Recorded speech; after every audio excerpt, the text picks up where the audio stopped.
Pada sesi ini saya akan menjelaskan reaktor seri, CSTR, dan PFR. Nah, di mana pada gambar ini kalau kita lihat ini adalah reaktor yang dirancang secara seri, di mana ini adalah reaktor pertama adalah CSTR dan reaktor kedua adalah PFR.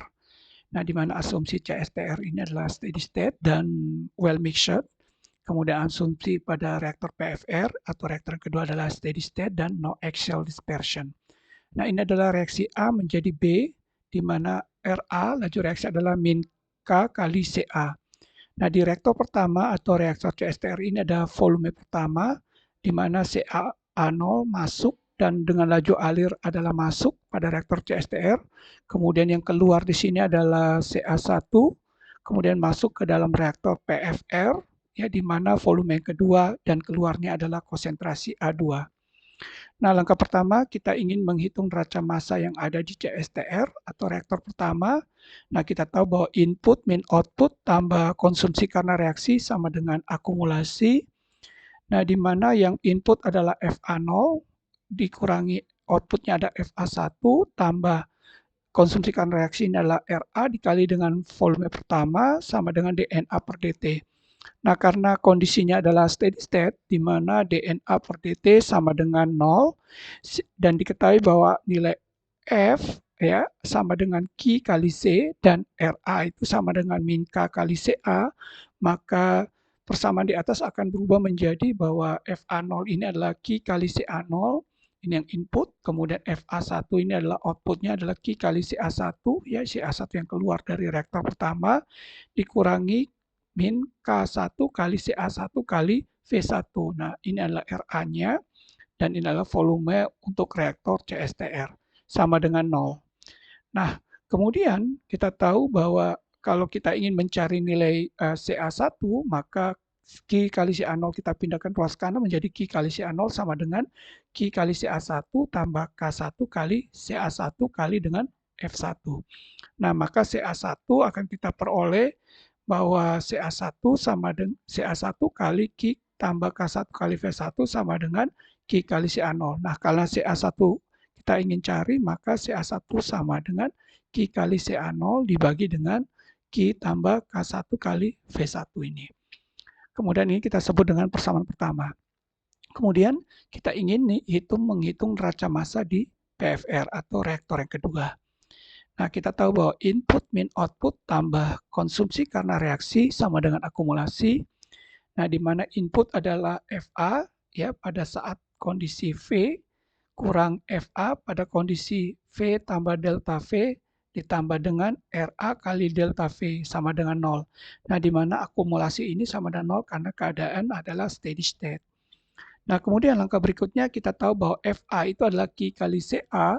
Nah, ini kalau kita substitusi ke sini maka akan menjadi Q kali CA dengan batasannya V dikurangi Q kali CA dengan batasan V tambah delta V tambah dengan RA kali dengan delta V sama dengan 0.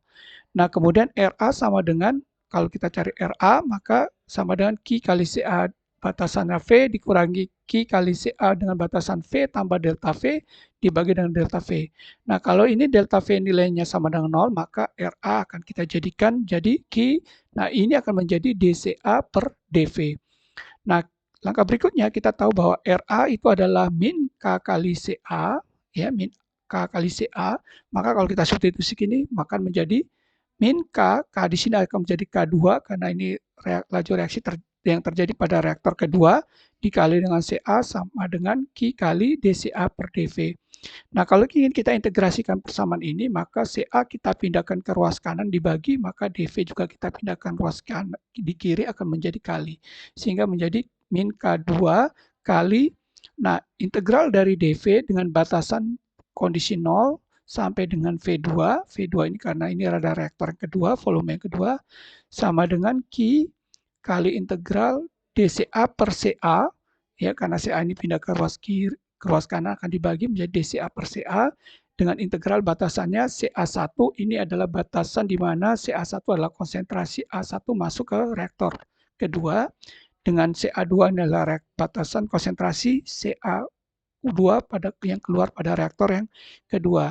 Nah, kemudian langkah berikutnya kita integrasikan bahwa integral dV ini adalah V dengan batasannya V2 sampai 0 sama dengan Q. Nah, integral dCA per CA adalah ln CA dengan batasan CA2 sampai CA1. Nah, kalau kita masukin batasan ini, maka min K2 kali V2 kurangi 0, ini adalah batasan atas, ini batasan bawah, sama dengan Q kali ln, ini CA2 kurang ln CA1. Nah, ini adalah batasan atas, ini adalah batasan bawah. Nah, kita tahu bahwa V2 kurang 0 adalah V2, maka di ruas kiri adalah min K2 kali V2 sama dengan Q. Nah, ln CA2 kurang ln CA1 ini akan sama dengan ln CA2 dibagi CA1. Nah, kemudian kita tahu bahwa karena Q ini akan kita pindahkan ke ruas kiri, karena kita cari CA2, maka Q akan kita pindahkan, maka menjadi min K2 kali V2 dibagi dengan Q sama dengan ln CA2 per CA1. Nah, karena dicari adalah CA2, maka ln ini akan kita eksponensialkan, akan menjadi eksponen pangkat min K2 kali V2 per Q sama dengan CA2 per CA1. Karena dicari CA2, maka CA2 sama dengan CA1 dikali dengan eksponen pangkat min K2 kali V2 dibagi Q. Nah, ini kita sebut dengan persamaan kedua.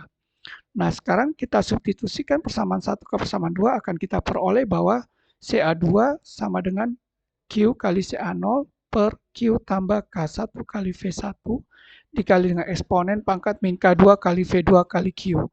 Nah, ini adalah mencari nilai konsentrasi yang keluar pada reaktor kedua.